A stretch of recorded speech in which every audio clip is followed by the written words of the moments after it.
Right message, right communication, country inside news.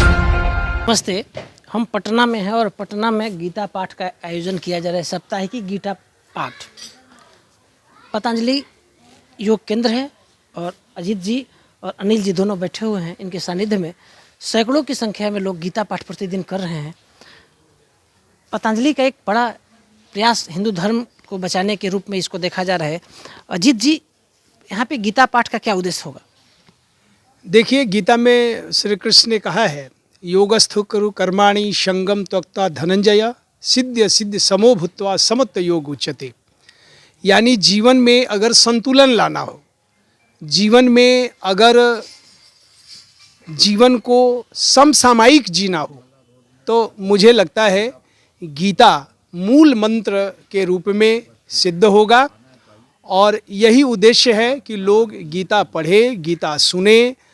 एक बड़ी कठिनाई आती है कि गीता में शब्द उच्चारण कैसे किए जाए, संस्कृत का लिस्ट है, तो इसके लिए हम लोगों ने पतंजलि के माध्यम से बहुत सरल कर दिया है। प्रत्येक रविवार को शाम को 5 बजे से गीता का स्वाध्याय हम लोग करते हैं, जिसमें संस्कृत के बड़े श्लोकों को छोटे स्तर पर उनके संधि विच्छेद करके यहाँ अध्ययन करते हैं। लोगों को बताना और गीता के प्रति लोगों को संवेदनशील बनाना, यही उद्देश्य है इसका। आपके सहयोग में अनिल जी भी बैठे हुए हैं, दक्षिण बिहार प्रभारी हैं, और सैकड़ों की संख्या में लोग भी यहाँ पर हैं। आज हमारे जो हिंदू धर्म के जो ग्रंथ हैं उन पर बड़ा विवाद हो रहा है, इस पर आप क्या संदेश देंगे? देखिए, विवाद तो कहीं भी किसी भी चीज़ पे किया जा सकता है, लेकिन भारत की जो संस्कृति है वो सनातन संस्कृति है।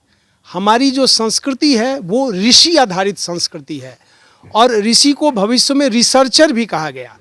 तो ये बहुत लंबे स्तर पर, ये करोड़ों वर्ष के शोध का परिणाम है कि हमारे ऋषि मनीषियों ने जिस शोध करके जिस ज्ञान को दिया है, वो ज्ञान सर्वकालिक है, सार्वभौमिक है।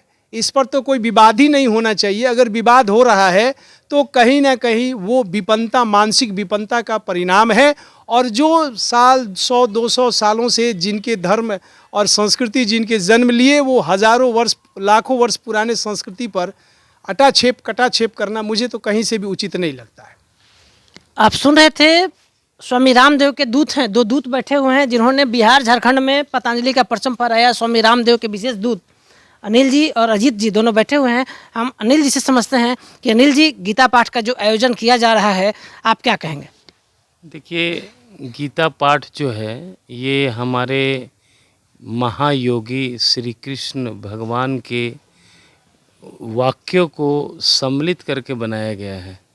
और आज के परिवेश में हम लोग गीता पाठ सुनने कहाँ कहाँ दूर दूर जाते थे। आज हमारे लिए ये सौभाग्य की बात है कि हमारे अजीत भैया, जिन्हें कि हम लोग पतंजलि में एक ज्ञानी और एक ऋषि के रूप में इनको हम लोग जानते हैं, और इनकी जो ज्ञान है वो बिल्कुल स्वामी जी महाराज से बिल्कुल मिलता जुलता है। और अगर हम देखें तो अगर एक स्वामी जी महाराज हैं हरिद्वार में, तो हमें इस बात का गर्व है कि हमारे महाराज जी बिहार में हैं। और गीता को पढ़ने से, गीता को सुनने से, गीता के जो गीता में बातें कही गई है उसको जीवन में उतारने से बिल्कुल व्यक्ति सकारात्मक जीने लगता है। वो उसको शांति की अनुभूति होती है, जबकि वो शांति के लिए दर दर भटकता है, कहीं उसको शांति नहीं मिलती है। अगर वो गीता का पाठ करे तो हम कह सकते हैं कि उन्हें 100% शांति की अनुभूति होगी। आप सुन रहे थे वो दक्षिण बिहार प्रभारी अनिल जी को, और हमारे सामने बैठे हैं आचार्य अजीत जी। हम तो इनको आचार्य ही कहा करते थे अपने इंटरव्यू के दरमियान, लेकिन आज दक्षिण बिहार प्रभारी और स्वामी रामदेव जी के लिए अपने जीवन को समर्पित कर देने वाले अनिल जी ने आज इनका नया नाम विभूषित कर दिया इनको। इनका नाम आज से ऋषि अजीत होगा। अजीत जी, आपके बारे में अनिल जी ने कहा कि आप ऋषि हैं, हम लोगों के लिए धरोहर हैं, आप क्या कहेंगे? देखिए, अनिल जी का भाव है ये। वैसे मैं बिल्कुल सामान्य हूँ और मैं एक योग शिक्षक हूँ और योग के माध्यम से परम पूज्य श्रद्धेय स्वामी जी के विचारों को मैं बिहार और झारखंड में फैला रहा हूँ। पटना में भव्य तरीके से गीता पाठ का आयोजन हो रहा है, जहां सनातन संस्कृति पे लगातार प्रहार हो रहा है। वहीं अजीत जी और अनिल जी के नेतृत्व में लोग पटना में गीता पाठ कर रहे हैं। पटना के नाला रोड में पतंजलि का जो योग केंद्र है, वहां पर गीता पाठ का आयोजन किया जा रहा है। आप देख रहे हैं कंट्री इनसाइड न्यूज़ को, हमारे सहयोगी सन्नी मिश्रा के साथ कौशल अंदर, पटना से।